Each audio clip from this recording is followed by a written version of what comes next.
Hi friends, ரொம்ப நாள் ஆச்சு வீடியோ போட்டு. 2 பேரும் ஒர்க்கிங்கில் வீடியோ போட முடியல. இந்த வீட்டுக்கு வந்தோடனே கிளாரிட்டியும் சரியாக இல்லை. நம்ம ஃபோனை வந்து ஹை லெவல் ஃபோனாக இல்லை, நார்மல் விவோ தான்.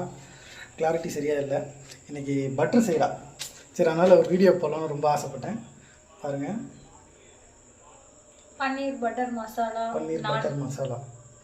அப்படியே இதை பண்ணிகிட்டே பாருங்கள். ஒய்ஃபு டிஎன்பிசிக்கு கிளாஸும் படிச்சிட்ருக்கா. தெரியுதான்னு தெரில உங்களுக்கு, கொஞ்சம் டல்லாக வேறு இருக்கா. என்னன்னு தெரில. என் செல்ல போட்டு என்ன பட்டு ஒர்க்கு அதிகம் போல். சொல்லு. ஒர்க்கெல்லாம் அதிகம் இல்லை. எல்லாரும் எப்படி இருக்கீங்க? ஈவினிங் உங்கள் வீட்டில் என்ன சாப்பாடு? இதுக்கப்புறம் கண்டினியூஸாக வீடியோ போட்டு ட்ரை பண்ணுறோம். ஏன்னா இப்போ தான் வீட்டுக்கு வந்தோமே. டைம் என்ன 6:59. இதுக்கப்புறம் சமைச்சிட்டு பார்க்கணும்.